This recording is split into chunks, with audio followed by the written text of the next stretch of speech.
They said Thomas Jefferson built Monticello to celebrate reason and liberty. But beneath its marble floors, he built something no one was meant to see. Tonight, we're not exploring the Jefferson you were taught about in classrooms. We're descending into the private corridors of his estate, where walls whisper of hidden children, forbidden love, and a secret room the founding father tried to erase. Monticello was meant to be a symbol of reason, an architectural poem written by the man who claimed to understand freedom better than anyone of his age. It sat on the hill like a crown of enlightenment, its white columns gleaming above the Virginia. Mist, its symmetry whispering perfection. But beneath the perfect geometry, something else breathed. The workers who came to restore it in 2017 weren't looking for secrets. They were looking for cracks, plaster rot, termite damage, moisture, creeping in from the mountain's base. Yet one sound changed everything. A hollow echo where there should have been stone. It wasn't much, just a dull, strange resonance when the mason's hammer struck the north cellar wall. But it lingered, softer, deeper, as though the house itself was hiding a pulse. When the first layer of plaster gave way, the air that escaped was cold and thick, the kind that hadn't been touched by breath for centuries. It smelled faintly of oak and damp iron. The flashlights caught something unexpected, a brick arch, too narrow to be decorative, too deliberate to be a mistake. One of the crew whispered, half joking, "You think Jefferson built himself a wine vault?" No one laughed. They chipped further, revealing a sealed doorway, its frame unevenly mortared as though closed in haste. The bricks were old, mismatched from the rest of the cellar wall, darker in color and smoother to the touch, as if handled more than once before being set. The supervisor hesitated before giving the order to break through. They knew the rules: document, preserve, report. But history doesn't always wait for paperwork. The first hammer strike echoed like a cannon in that confined space. Dust rose like ash. The second blow opened a narrow fissure, and from it, a stale exhale of air seeped out. Dry, warm, faintly sweet, almost like candle wax melted long ago. Someone muttered that it smelled like a church. The third blow cracked the wall open, and what they saw inside didn't belong in Jefferson's. Monticello, a small room, 8 feet wide, perhaps 10 deep. No windows. The walls were rough, unpainted brick. A single hearth stood against the far end, blackened with soot that hadn't burned for generations. The floor was uneven, patched with broken tiles and worn wood. There were no markings, no inscriptions. But the air carried a memory, something intimate, human. On the floor sat a half-collapsed wooden box, its metal latch rusted shut. When pried open, it revealed 3 objects: a child's ivory comb with 3 teeth missing, a small cracked mirror that still caught the flashlight's beam like a wounded eye, and a locket containing what looked like a lock of reddish-brown hair. It was brittle, dry, and old enough to crumble when touched. One of the historians later said she felt the room was listening. There was something about its proportions, the low ceiling, the echo of each breath, that made it feel almost inhabited. Jefferson's original blueprints contained no mention of this space. Every known map of Monticello's lower level ended with the cellar wall. And yet, here it was, directly below the main house, sealed in a way that suggested both urgency and purpose. Why would the architect of liberty hide a room like this? They ran moisture tests, analyzed the brick composition. The results showed that the sealing had occurred between 1802 and 1805, right at the height of Jefferson's presidency. That detail alone was unsettling. The man writing about freedom for the world had simultaneously buried a piece of his own world inside his home. As word spread through the restoration crew, a quiet unease settled. It wasn't just the discovery of an unknown space, it was the awareness that every structure has layers, and sometimes the foundation carries what the facade refuses to admit. When news of the sealed room reached the Monticello Foundation historians, the house was cleared for deeper examination. Archaeologists came in with brushes and gloves, moving as if afraid to wake something. They documented every inch, finding faint traces of fabric near the hearth, fibers consistent with linen, singed slightly as though burned deliberately. The wooden beams showed knife marks, shallow but deliberate, perhaps made by someone trapped or carving out time. The more they uncovered, the more the symmetry of Monticello began to look like a mask. Jefferson's home was famous for its balance, its Enlightenment ideals turned to architecture. But balance often hides contradiction. The room's location wasn't random. It lay directly beneath Jefferson's private chambers. That proximity was too exact to be coincidental. It meant whoever lived or stayed there could hear the footsteps above, the pacing of a restless mind late at night, the creak of floorboards when the house was quiet. What haunted the researchers most wasn't what they found, but what they didn't. There were no papers, no records, no sign the room ever officially existed. Even the servants' ledgers, the ones that documented food, washing, and linen, contained a suspicious gap during the years 1802 to 1805. A historian named Callahan noticed that supplies were missing in exact proportions for an additional occupant. 6 extra loaves of bread per week. 2 more candles every 3 nights. Someone had lived down there, unseen, unrecorded. The silence around the discovery didn't last long. Within months, speculation began. Rumors about Jefferson's relationship with Sally Hemings resurfaced. The story wasn't new. It had circulated since Jefferson's lifetime. But this room gave the whispers form. The public wanted answers. But the evidence spoke in half sentences. The hair in the locket was tested, but the DNA degraded too far for certainty. Still, one archivist swore the locket's clasp matched Jefferson's known workshop style, the same metalwork seen in his personal watch chain. As the work continued, those inside Monticello began to feel an unshakable tension. The past was no longer abstract. It was physical, pressing through the walls. The air felt thicker, and even the hum of the lights seemed louder. At night, when the crews left, some claimed the hearth soot shimmered faintly, as if touched by a hidden ember. Others said the room grew colder the longer they stayed, the temperature dropping by degrees each hour. It was superstition, maybe, but superstition often rises from something deeper, the awareness of a story refusing to stay buried. When the documentation was sent to the historian's board, the reactions were cautious, clinical. The report referred to the find as an undocumented cellar chamber, sealed post-construction, possibly for storage.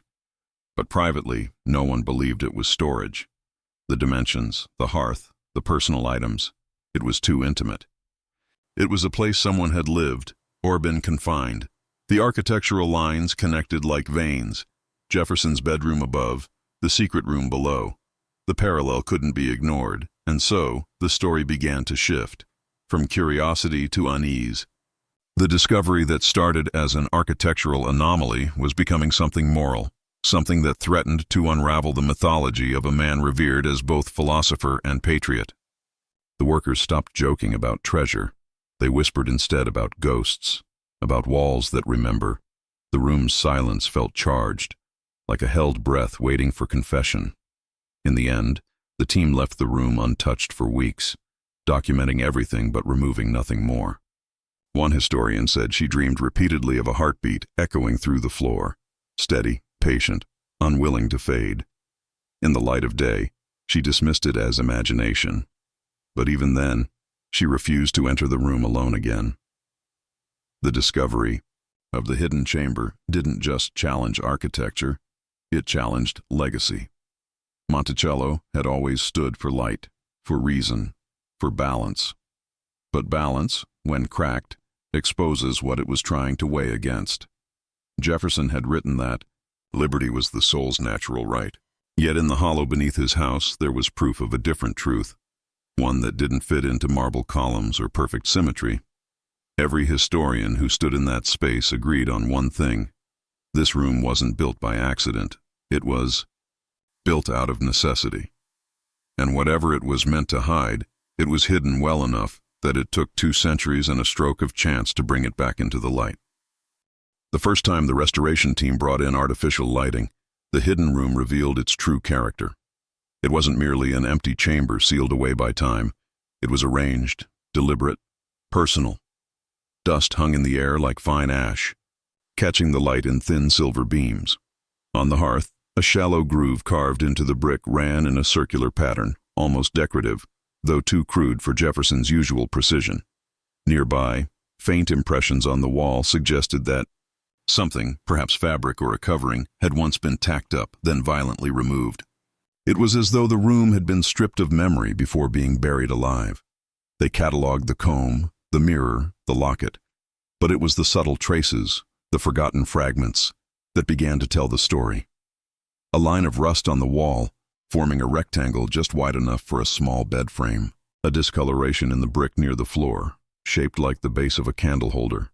Someone had lived here, someone small, someone meant to be invisible. The plaster bore faint smudges at shoulder height, where hands had likely pressed night after night.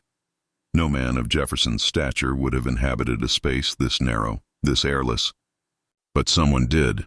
When the Monticello historians reviewed Jefferson's records from the early 1800s, one name stood out: Sally Hemings. She appeared not as a guest or even a worker, but as property, listed among household items, yet noted as being within the main house. That alone was unusual. Enslaved people rarely slept within the central structure. Their quarters were detached, kept apart from the family spaces. The realization sent a quiet shiver through the research team. If the hidden room lay beneath Jefferson's private suite, and Sally Hemings was known to reside near that level, what did that suggest? The deeper they dug, the clearer the emotional tension became. Jefferson was not merely the architect of a building, he was the architect of his own myth. Every inch of Monticello was designed to embody intellect, harmony, and restraint. But this room, dark, cramped, suffocating, was everything his philosophy denied. It existed as an act of concealment, not creation. And that concealment mirrored the secret relationship he carried with the woman history tried to silence. Archaeologists tested the soil composition beneath the hearth, uncovering traces of fine ash mixed with bone fragment dust. Animal perhaps, but small, avian or rodent. Yet someone had burned something there long after the room should have been abandoned. The age analysis suggested around 1820, the year Jefferson's health began to fail. It meant the room may have been reopened, briefly, before his death. For what purpose, no one knew. But in his papers from that same year, there appeared an entry written in his distinct, elegant hand: "To preserve the silence of certain things is the highest duty of man." Those words had no context. But placed beside the hidden room, they felt less philosophical and more confessional. What the team couldn't ignore was how deliberate the concealment had been. The bricks were older than the plaster, but newer than the foundation, which meant the ceiling wasn't part of the original design. Someone, very likely under Jefferson's direction, had gone to the trouble of closing it off entirely, aligning the outer wall to make the room vanish. This was not decay or accident. It was omission, a physical act of erasure. Inside the box, found on the floor, there was a small scrap of fabric folded so tightly it had to be moistened before it could unfold. The threads were blue, dyed linen, hand-woven. Under magnification, it bore the faint outline of an embroidered S. The archivists were careful not to speculate, but privately one of them whispered, "It could have been hers." Jefferson's household was a labyrinth of contradictions. He freed some of his enslaved workers in his will, but kept others bound until his death. He spoke of equality, yet lived by hierarchy. Monticello was his temple, and every artifact within it reflected his duality. And here, within this hidden chamber, that duality took human form. The presence of feminine belongings, jewelry, fabric, a mirror, was undeniable. But so was the care taken to hide them. He hadn't destroyed them, he had entombed them. That distinction mattered. In his notebooks, Jefferson often wrote of his fascination with order, with controlling chaos through architecture. He once said that a well-built house guides the mind toward clarity. Perhaps this room was his attempt to control another kind of chaos, the guilt, the forbidden intimacy, the emotional disorder that contradicted everything he preached. Those who walked into the room said it felt charged, as though the air itself remembered. The sound changed there. Every footstep seemed softer, absorbed by the walls. The temperature dropped by several degrees compared to the rest of the cellar. The scientists said it was airflow. The workers said it was presence. Either way, the feeling persisted. The room was not empty. Records showed that Sally Hemings was about 16 when she first arrived at Monticello from Paris. She had been one of the attendants to Jefferson's daughter, and rumors began during that journey across the Atlantic that Jefferson's affection for her was not paternal. In Paris, she could have claimed freedom. French law did not recognize slavery, yet she returned with him. Some said he promised her privileges, even freedom for her children, in exchange for her silence and her company. Whether out of love, fear, or lack of choice, she stayed. If this room belonged to her, it was both sanctuary and prison. Hidden. Beneath the seat of power, beneath the very man who penned the Declaration of Independence, she lived in shadows. Each artifact in that room whispered of domestic intimacy. The comb for her hair, the mirror for her reflection, the locket perhaps, carrying a reminder of someone loved or lost. They were small, ordinary things, yet their very ordinariness made them unbearable. They were proof of a private life denied by history. One archivist recalled touching the mirror, wiping away a century of grime. It reflected only a dim light, fractured by cracks. But she said it felt like looking into the eye of history itself, an eye that had seen too much and was still waiting for someone to ask the right question. Who had this room been for? Why was it erased so completely? The locket's strand of hair, later tested, revealed partial European DNA markers, but the sample was too degraded for absolute certainty. Still, the proximity of the room, the artifacts within, and Jefferson's known architectural control over every inch of Monticello left little room for coincidence. It was his doing. He had built her space with his own design, and when the time came, he had hidden it with his own hands. In one corner of the room, they found a faint inscription scratched into the brick near the floor. It was nearly invisible, written in shallow lines by a blunt instrument, maybe a nail or the edge of a tool. It read simply, "Always here." Whether those words were meant as defiance or despair, no one could say. But they changed how the researchers moved within that space. Suddenly, the room wasn't just a discovery, it was testimony. Jefferson's letters, when cross-referenced, showed that the period of the room's ceiling aligned with his most public controversies. The year 1802, when the first allegations of his relationship with Sally Hemings appeared in the press, was the same year the ceiling began. He didn't deny the rumors publicly. He simply wrote, "The art of life is to mask what would otherwise undo us." Every object in that room became part of a new kind of evidence, not the kind that appears in court or textbooks, but the kind that forces silence to speak. The comb, the locket, the mirror. They weren't artifacts anymore. They were confessions. The walls that had hidden them weren't protecting Jefferson's home. They were protecting his secret life, the one he built beneath his monument to freedom. The years after the discovery brought a new wave of scrutiny. Historians, journalists, and geneticists descended upon Monticello like pilgrims to a sacred wound, each one chasing a fragment of truth buried in myth. The whispers that had haunted Jefferson's name for centuries were now being tested under sterile light and lab precision. The DNA didn't lie. It never does. When the results were published in 1998, the findings shook the nation's historical conscience. The descendants of Sally Hemings shared a genetic signature with the Jefferson male line. There was no longer any space for polite denial. The third president of the United States, the author of the Declaration of Independence, had fathered children with a woman he owned. It should have been a straightforward revelation, but it wasn't. History resists simplicity, especially when power and blood are intertwined. For generations, Jefferson's defenders had dismissed the rumors as slander. They said the story was political sabotage, Federalist propaganda meant to stain the image of a virtuous man.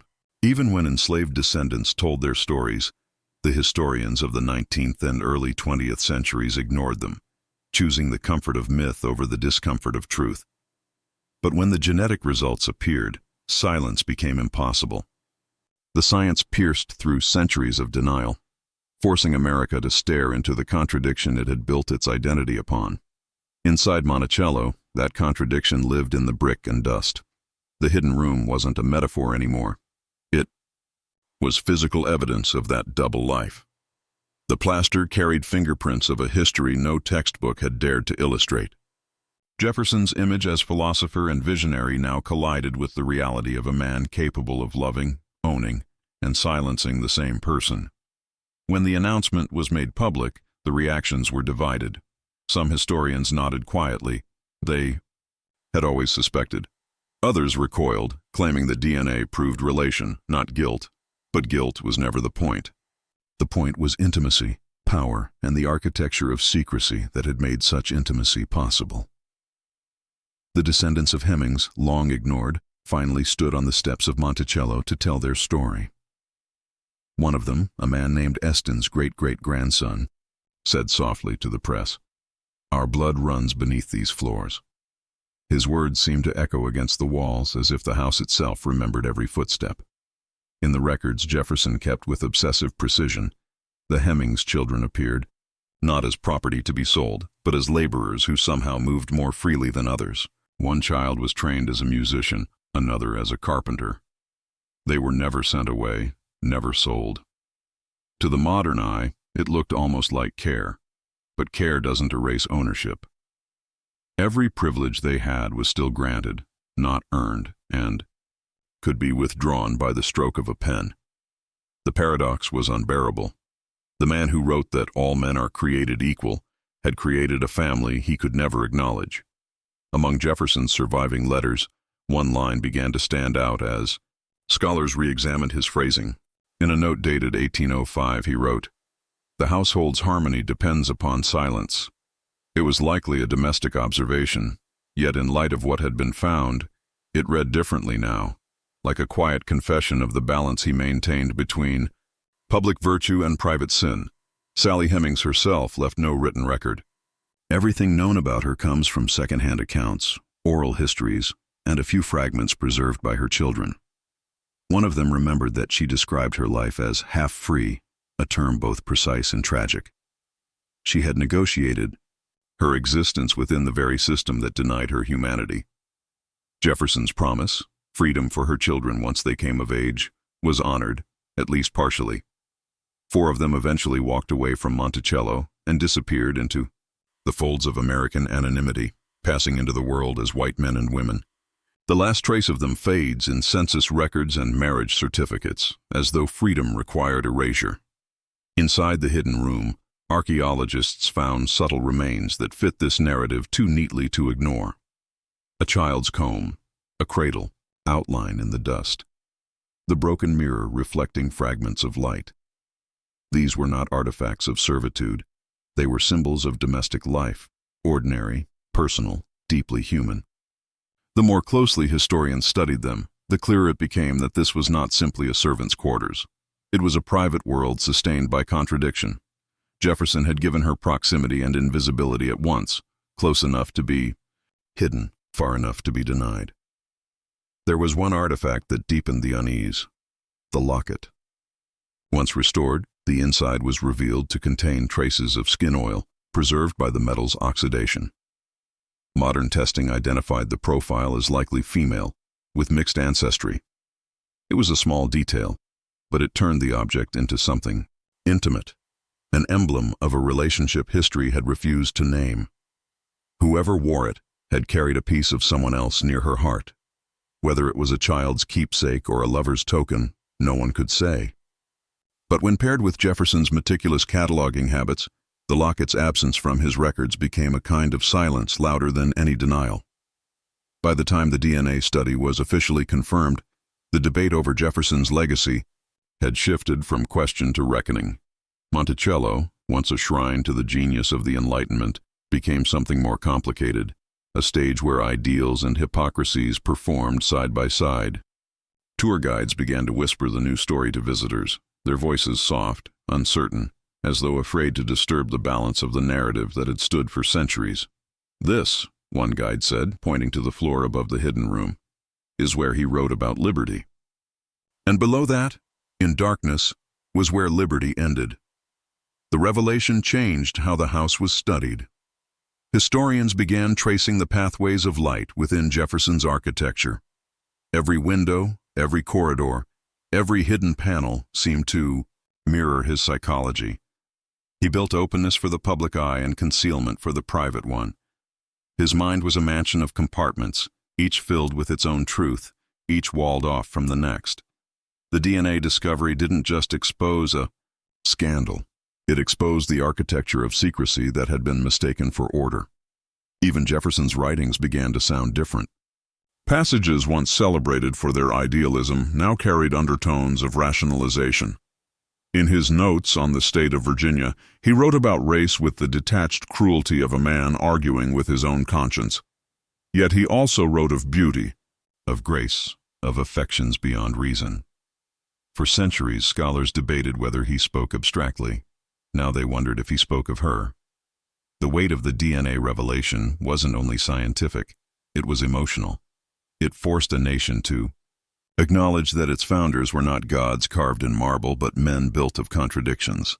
For some, that truth was liberating. For others, unbearable. The Jefferson image cracked, and through the fissures, a more human, more tragic figure emerged. Not the philosopher king, but the flawed architect of both democracy and deception, the discovery of lineage also restored something long denied to Sally Hemings and her descendants: acknowledgement. For generations, her story had been dismissed as rumor, her children treated as shadows of a scandal. The DNA made them visible again. It didn't erase the pain, but it gave shape to what history had tried to dissolve. When one descendant stood in the hidden room years later, she placed her hand on the cold brick and said quietly, "We were here all along." That sentence, simple and steady, carried more truth than any archive ever had. The bloodline that had been buried beneath walls and denial had risen again, undeniable, threaded through centuries. It turned Monticello from a symbol of enlightenment into something else entirely, a mirror reflecting the nation's most intimate contradiction. The revelation of Jefferson's secret family transformed Monticello from a preserved monument into a living crime scene of moral complexity. Every hallway, every creaking floorboard seemed to echo with questions that could no longer be ignored. What did he tell himself each night as he passed the threshold between his public chamber and that hidden room? How did he reconcile love with ownership, affection with oppression, and intimacy with control? The duality of Thomas Jefferson was no longer a matter of speculation. It had become a study in human contradiction. He was a man who could compose words about liberty so profound they ignited revolutions, and yet deny that same liberty to the woman who bore his children. Visitors began arriving at Monticello in droves after the DNA revelation. They didn't come to see the architecture or admire Jefferson's inventions anymore. They came to stand in that small, silent space beneath his quarters. The room was barely large enough for a bed, a wash basin, and a small writing desk. The plaster was uneven, the air stale. Archaeologists had already taken their measurements, catalogued every item, every fragment of pottery and iron nail, but what visitors felt there couldn't be recorded. It was the weight of invisible history pressing down, the history that had always existed in the spaces between Jefferson's carefully written lines. Museum curators debated for months over how to present the room to the public. Should it be restored to look as it did in 1802, or left untouched, preserved in decay as an artifact of silence? Some argued for a traditional interpretation, a servant's quarters, nothing more. But the new evidence had stripped away that possibility. The walls, once mute, now whispered truths that could not be contained by polite curation. One curator proposed a simple plaque at the door. This room held the life that history refused to name. As the story spread, journalists, historians, and cultural critics began to reevaluate the mythology of America's founding fathers. For 2 centuries, the nation had built temples to men like Jefferson, men whose ideas shaped the republic's identity. But in the dim light of the hidden room, the mythology fractured. If liberty could coexist with slavery in one man's heart, then perhaps the entire American experiment had always carried that contradiction in its blood. Jefferson became less a hero than a symbol of the paradox the nation was born from. One, handwriting freedom, the other holding a chain. The descendants of Sally Hemings began receiving invitations to speak at universities and historical symposiums. For the first time, their lineage was not a footnote, but the center of the narrative. They spoke not with anger, but with a quiet gravity. One descendant, a woman named Beverly, said during a lecture at Harvard, "Our history was denied because it made people uncomfortable, but comfort was never a condition of truth." Her words hung in the air like a challenge. Meanwhile, historians returned to Jefferson's personal records and letters, reading them not as patriotic scripture, but as confessions of a divided soul. In his writings on virtue, morality, and reason, they found traces of anxiety, a man rationalizing the impossible. Jefferson had once written to a friend that the happiness of others is the foundation of our own. Yet he owned hundreds of men, women, and children. The dissonance between thought and action was so vast that it became a philosophical riddle. Could a man truly believe in liberty while maintaining its opposite? Or had he convinced himself that his relationship with Hemings was an exception? A private world beyond the laws of morality, he wrote for others. In this light, the hidden room became a psychological map. The proximity of that chamber to Jefferson's bedroom suggested not mere convenience, but deliberate design. He had placed his private secret within arm's reach of his public self, separated by a wall so thin it could not possibly conceal what was happening. That wall became the perfect metaphor for Jefferson's conscience, solid enough to divide, fragile enough to tremble. As restoration continued, the team uncovered faint impressions on the wall that once held a shelf. On it, they found residue, consistent with candle soot. The candlelight would have been dim, just enough to illuminate the room, but not escape into the hallway. In that flickering half-light, perhaps Sally Hemings nursed a child, or sat in silence, listening to footsteps above. The image haunted everyone who saw the reconstruction. It forced even the most skeptical historians to confront the emotional reality behind the data. The enslaved woman in the shadows of a man who defined freedom for millions. Media coverage turned Monticello into a site of national reflection. News anchors debated whether Jefferson's accomplishments could still be celebrated. Some demanded that his memorials be recontextualized, that his image no longer stand unchallenged. Others argued that history must be remembered whole, its light and its darkness entwined. But beyond the debates, ordinary visitors continued to file through Monticello in silence. Many left notes and letters near the hidden room, written in trembling handwriting. "I thought I knew him," one note said. "Now I see the truth was always waiting in the dark." The staff of Monticello began collecting these notes in a box. Over time, it became an unofficial archive of public grief and reckoning. When researchers later reviewed them, a common thread emerged, not condemnation, but a deep sense of sorrow. It wasn't just Jefferson's hypocrisy people mourned. It was the loss of innocence in their understanding of history itself. What made the revelation even more unsettling was how ordinary it was. Jefferson was not the only founder who enslaved people, nor the only one entangled in such relationships. But the clarity of evidence in his case, scientific, physical, architectural, made him the mirror through which all others were reflected. In exposing his private contradictions, America was forced to confront its own. The myth of moral purity shattered, and in its place stood a new kind of honesty, fragile but necessary. Curators eventually decided not to decorate the hidden room. They left it bare, lit only by a single hanging bulb. Visitors could peer inside, but not enter. The emptiness became part of the experience, a void where words failed, where history's shame was left to breathe. One evening, during a private tour, a historian whispered to a colleague, "This isn't a room. It's a confession." Over time, the narrative around Monticello evolved. School textbooks, once sanitized, began including the full story. Documentaries explored Jefferson not as a fallen hero, but as a man who embodied the contradiction of his era. His genius was undeniable, his hypocrisy unforgettable. In this tension, educators found a new way to teach the past, not as moral clarity, but as moral complexity. And yet, even with the truth exposed, something about Jefferson's silence still lingered. He had never acknowledged the Hemings children publicly, never written her name in the context of affection or partnership. His final letters contained philosophical musings and political reflections, but none addressed the private life that had lived and breathed just beneath his feet.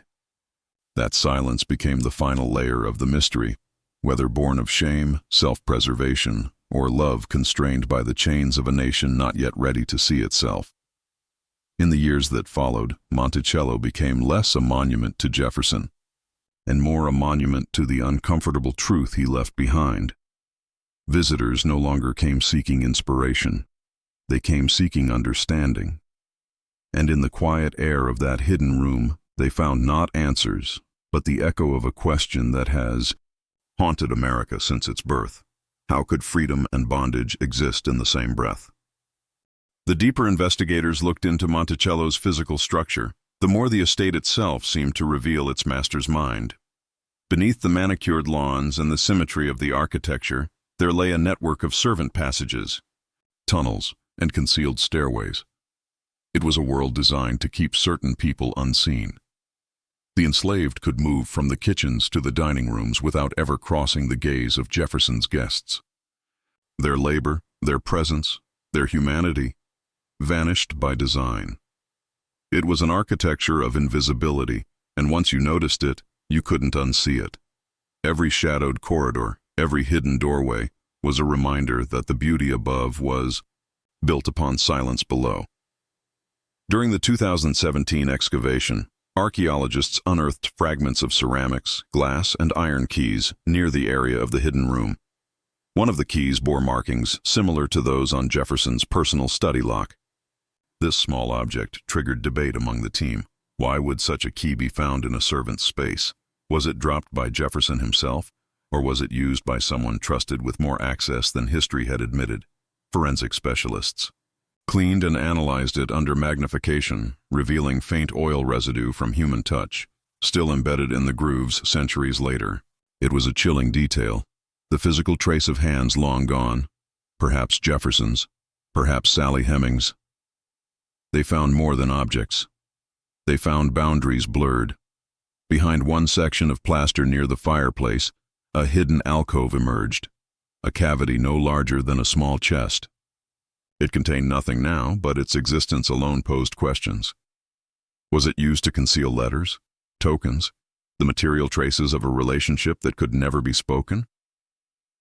Some on the team believed the alcove was part of Jefferson's original design, a compartment for privacy. Others saw it as something Hemings might have used, a small sanctuary within her confinement. Letters from Jefferson's contemporaries began to take on new meaning under this light. His cousin George Wythe had once described him as a man of rooms within rooms, whose heart no one fully knows. At the time, it sounded poetic, even complimentary. But now, that phrase seemed prophetic. Monticello was not just a home, it was a metaphor for Jefferson's psyche. Every hidden passage, every carefully measured wall mirrored the way he compartmentalized his moral world. Freedom and bondage were separated not by conviction, but by architecture. The discovery drew historians to re-examine Jefferson's personal logs and design sketches. His handwriting was meticulous, his measurements perfect, his notes obsessive. He had written detailed instructions about airflow, light angles, and the concealment of servant movement. In the margins of one drawing, a faint annotation read, "Visibility breeds discomfort." That single line, almost overlooked, became the subject of an entire academic paper. What discomfort did he fear? The discomfort of moral awareness? The discomfort of contradiction made visible? In the archives at the University of Virginia, a researcher uncovered a letter Jefferson had written to his overseer in 1801, discussing the maintenance of discretion regarding the lower quarters. He had emphasized that certain arrangements are to remain unseen by guests and gentlemen of the house. Though historians had long assumed he referred to the logistics of slavery, the timing and tone of the letter, paired with the proximity of the hidden room, painted a darker picture. He wasn't just protecting appearances. He was maintaining a secret life embedded in the physical bones of Monticello. Modern laser scans of the mansion revealed inconsistencies in the layout. Some walls were thicker than architectural necessity required. Inside those voids, structural engineers found traces of alterations, wood beams from later years suggesting spaces had been opened, then sealed again. It was as though the house had been trying to forget. When journalists visited the excavation site, one of them described the atmosphere as hauntingly intelligent, as though the estate itself resisted intrusion. Even empty, Monticello felt occupied. Footsteps echoed strangely in the hallways, carrying the illusion that someone had just walked away. The scent of old wood and lime plaster clung to the air. Every so often, the faint hum of wind through the cracks in the brickwork made a sound like a sigh. The past was not resting, it was breathing. As restoration teams restored portions of Jefferson's study, they uncovered a series of sketches folded between two floorboards. The paper was brittle, its ink nearly gone. One appeared to depict a child's face, drawn with uncertain lines. Another was a floor plan of Monticello, but with one room shaded in darker ink. Analysts could not confirm who drew them, but handwriting. Experts noted the strokes bore similarity to Jefferson's own. If he had drawn them, why hide them there? And if someone else did, why risk leaving them behind at all? The sketches became part of an exhibition titled "The Rooms That Remembered," where visitors stood before them in silence, their reflections merging with the glass case. Every new discovery deepened the psychological portrait of Jefferson, not as a villain, but as a man haunted by his own architecture. He was both builder and prisoner. The same genius that designed Monticello's grandeur had also engineered its concealment, and in those concealed spaces, the boundary between intimacy and imprisonment dissolved. Interviews with descendants of Monticello's enslaved workers revealed oral histories that seemed to align with the archaeological record. Stories passed down through generations spoke of the mistress who lived near the master and the door that led nowhere. These whispers, once dismissed as folklore, now stood validated by bricks and beams. The emotional weight of that validation rippled through the community. It was as if the house had finally spoken, confirming what memory had preserved when documents refused to. The National Park Service, now custodians of Monticello, faced an ethical dilemma. How much truth could they present before reverence turned to reckoning? Some board members argued that Jefferson's genius should remain the focus. Others countered that the genius was inseparable from the ghosts it created. Eventually, they chose transparency. They began tours that guided visitors through the same routes enslaved people once used, through narrow halls that smelled of damp earth and candle smoke. For many, it was a physical confrontation with moral blindness. One visitor described the experience as walking through the conscience of a nation. What emerged was a new understanding of Monticello not as a relic of enlightenment, but as a living contradiction. The plantation was both laboratory and prison, a cradle of ideals and a chamber of secrets. Jefferson had built a masterpiece that concealed its own sin, and time had finally peeled back the walls. The precision of his architecture had become the evidence of his concealment. In one final exploration beneath the main floor, ground-penetrating radar detected a shallow void near the east foundation, too regular to be natural. When opened, it revealed a bricked-off crawlspace containing fragments of a clay vessel and a small iron clasp. The clay bore a child's fingerprint. It was dated to around 1805. No records mentioned such a space. Perhaps it was simply storage. Or perhaps it was the last hidden fragment of a story too dangerous to speak. As night fell over Monticello, restoration crews often reported how the air changed after sunset. The walls seemed to absorb the warmth and exhale something cooler, heavier. Standing outside, one could see the windows of the main house glowing faintly against the dark hills of Virginia. From that distance, it was easy to forget what lay within. The beauty remained, as did the symmetry, but the perfection now felt like a mask, one built by a man who understood that even the brightest lights can cast the deepest shadows. As the investigation deepened, historians began to focus on the psychology of the man behind Monticello's walls. Thomas Jefferson, the philosopher, the architect, the revolutionary mind, had always been described as calm, rational, almost clinical. in his pursuit of order. But order has a shadow. Beneath the measured symmetry of his writings and the architectural perfection of his estate, there pulsed something far more human: fear, desire, guilt. The discovery of the hidden room didn't just expose a secret life. It revealed the internal machinery of denial. Jefferson hadn't merely built Monticello to express his ideals. He had constructed it to contain his contradictions. Letters and diary fragments from visitors and family began to hint at his moods in later years. One nephew wrote of Jefferson's long silences in the library, his eyes fixed upon the floor as though tracing some invisible map in his thoughts. Servants described him pacing at night, barefoot, carrying a candle that flickered against the glass of the hallway. The man, who once orchestrated revolutions with his pen, now seemed haunted by something that could not be written away. Every rational argument he crafted about the necessity of slavery, every justification of his relationship with Hemmings, read like a wall built higher around his own conscience. What struck researchers most was how Jefferson's personal writings shifted over time. In his youth, his letters were filled with warmth, idealism, the conviction that reason could perfect mankind. But after the 1790s, around the period when Hemmings began bearing his children, his tone grew distant, defensive, almost mechanical. He avoided moral language, replacing it with technical terms about policy, economy, and maintenance. It was as if he had begun writing not to express truth, but to manage it. He became the architect of his own emotional geometry, ensuring that guilt could never find a direct path to his heart. One historian described Jefferson's mindset as a self-constructed labyrinth. The metaphor fit perfectly. In every letter, every decision, he twisted reason into corridors where conscience could get lost. He understood contradiction so intimately that he learned to make it invisible, both in his architecture and in himself. But what happens when a labyrinth begins to collapse? When its designer realizes that every turn leads back to the same center, the truth he has tried to avoid. Visitors to Monticello after his death noticed peculiar habits preserved in the households. Routines. Servants still maintained the hidden room as if awaiting his return, dusting the surfaces, keeping the small window unblocked. No record explained why.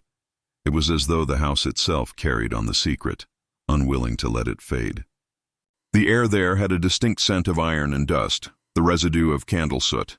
Standing in that room, one could almost hear the faint creak of the floorboards above where Jefferson's footsteps once echoed at night. Psychologists who later studied Jefferson's letters through a modern lens called it moral compartmentalization, a survival mechanism of the mind that allows a person to hold conflicting truths without collapse.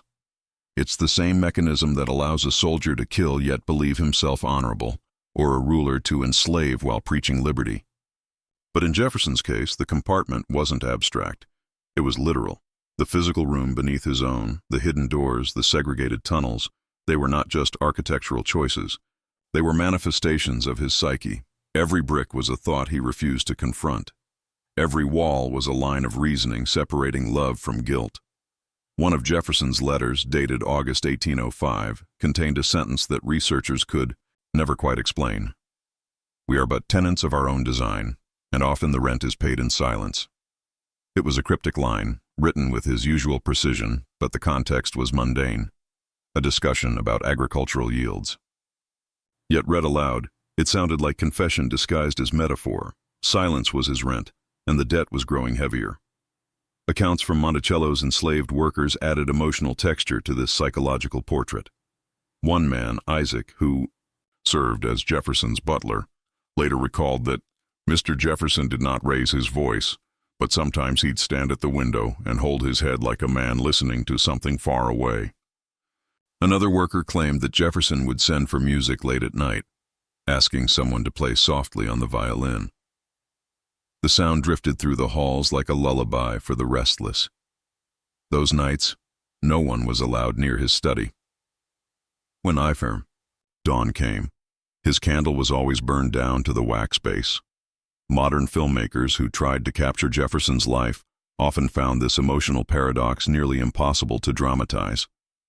He wasn't a man of grand gestures or outbursts. His darkness was subtle, precise, intellectual. His tragedy was not that he didn't know what he was doing.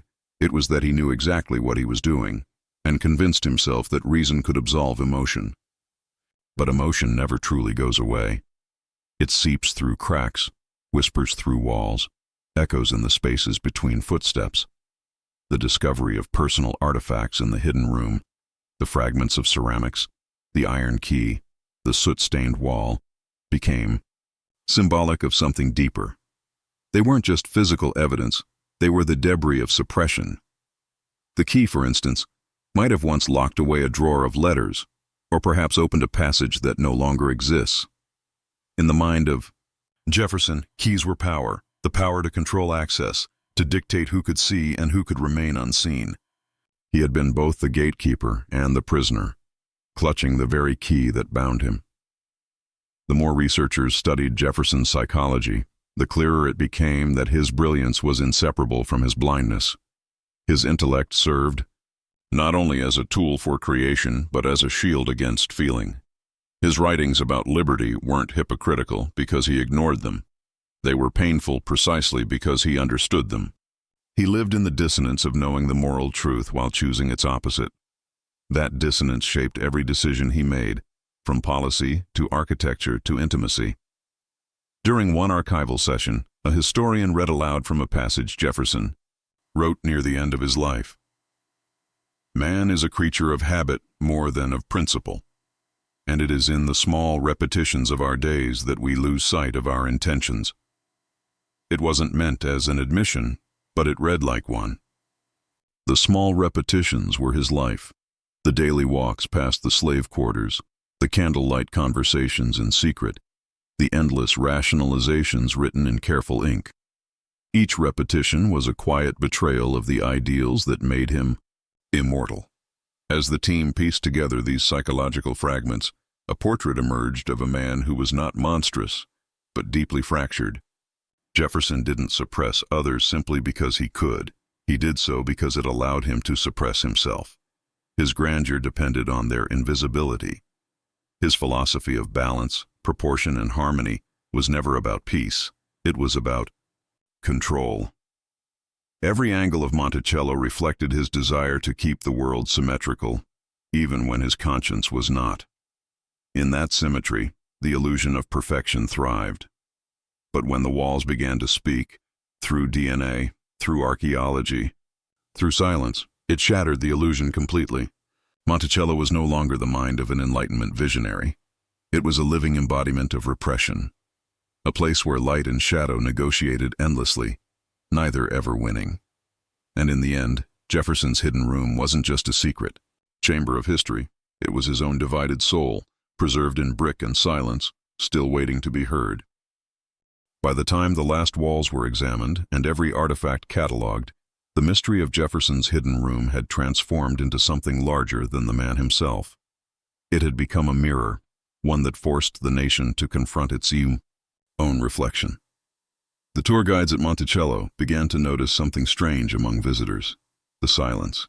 It wasn't the silence of reverence, but of unease. People entered whispering as if afraid to disturb whatever lingered there.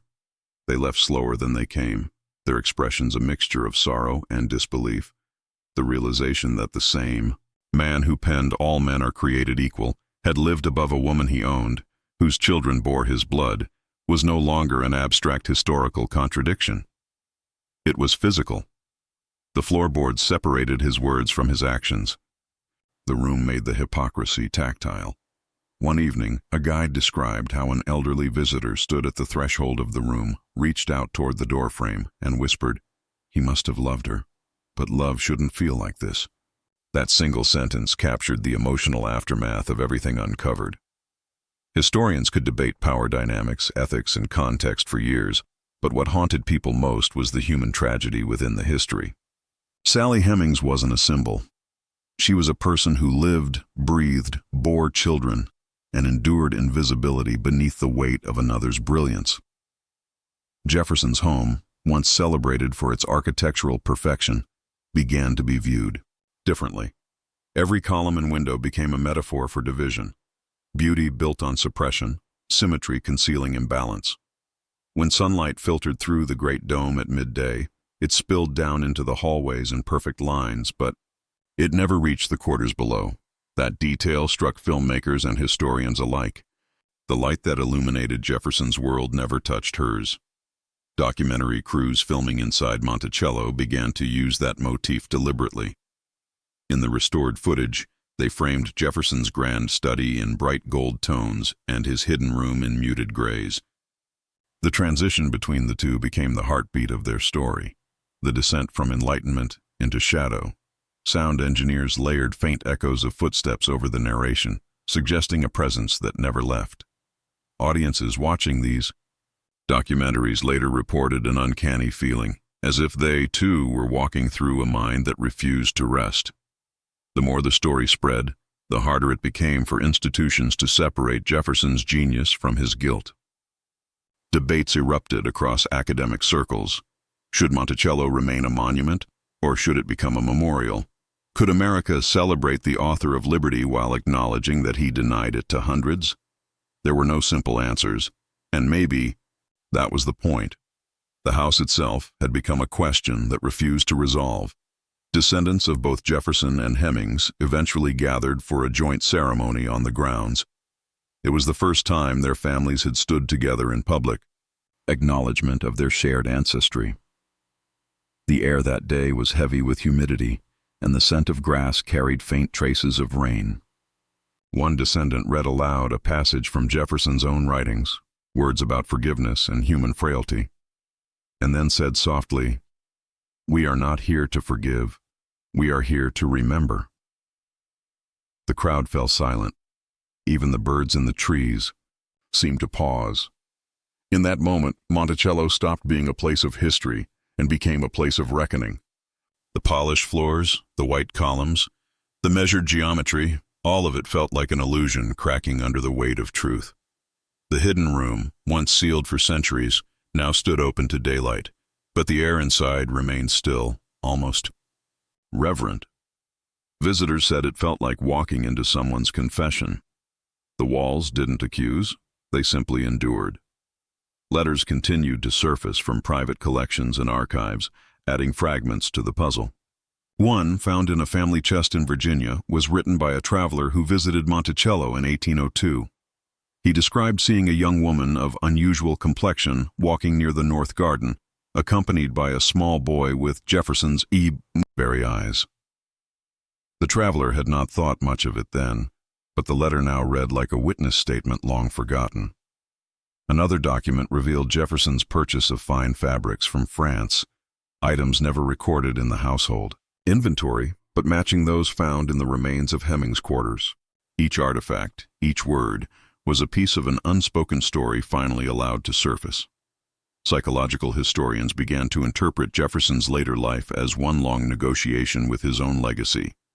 His letters about architecture and philosophy took on the tone of distraction, an effort to impose structure on chaos. In the years before his death, when his finances were crumbling and his health fading, he spent increasing amounts of time in the gardens, writing lists of plant species, mapping sunlight. The act of categorizing nature was, perhaps, his final attempt to control what could no longer be contained. But nature doesn't obey reason, nor does truth. By the mid-21st century, Monticello's tours had been completely rewritten. Gone were the simplified tales of founding glory. In their place stood a narrative that embraced dissonance. Visitors now walked both the upper halls of enlightenment and the lower corridors of bondage. The guides spoke softly, their words echoing in the chambers where so many voices were once denied. One of the new curators put it best. This house is not just Jefferson's. It belongs to every silence he left behind. For students who came on field trips, the experience was transformative.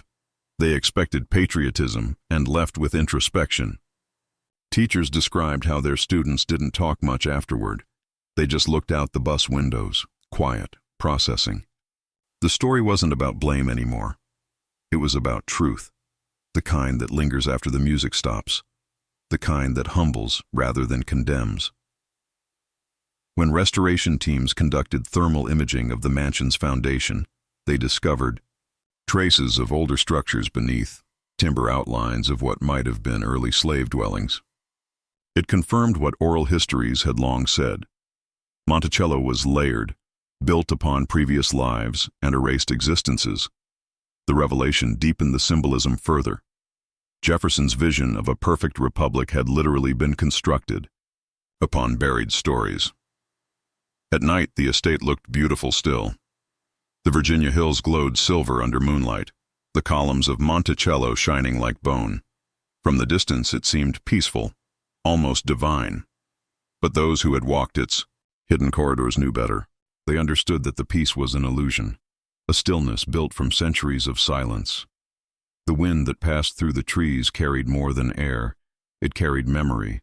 And when the last visitors left, and the lights dimmed, the house remained. Awake. The creaking of wood, the sigh of settling foundations, it all sounded like breath. Historians working late often spoke of an unshakable feeling, as if the walls were listening. In the hidden room, the air always stayed a little colder, even in summer. Some said it was the stone. Others said it was something else, the residue of unspoken lives, still holding their ground. The discovery of Jefferson's secret room had started as a historical curiosity, a footnote in architectural research. But it ended as something else entirely, an awakening. It forced a nation to peer into its own hidden chambers, to confront the quiet spaces beneath its ideals. The story no longer belonged to Jefferson alone. It belonged to every contradiction that built America, every truth buried beneath its marble. And though time had passed, the echo remained, a soft, steady heartbeat under the floorboards, reminding anyone who listened that even the brightest words can cast the darkest shadows. If this story stirred something in you, if the silence of Monticello's hidden room made you stop and think about the cost of history, then don't let it fade when the video ends. This is only one chapter in a vast, uncomfortable truth that still echoes through time. What lies beneath the monuments we celebrate? What secrets do the walls of history still refuse to tell us? On this channel, we uncover those buried stories, the ones written in shadows, whispered between the lines, and erased from the records of power. Every week we bring you dark, forgotten histories that challenge what you thought you knew about the past. These aren't tales meant to glorify. They're meant to awaken, to make you see that behind every polished statue and every noble quote, there are human lives, complicated, flawed, and silenced. If you believe history should be honest, if you think truth deserves a voice no matter how uneasy it feels, then join this community. Subscribe to the channel, turn on the notification bell, and help us keep these stories alive. And before you go, I want to hear your thoughts. Do you think Jefferson's legacy should be celebrated, condemned, or redefined? Leave your answer in the comments below. Your voice matters here.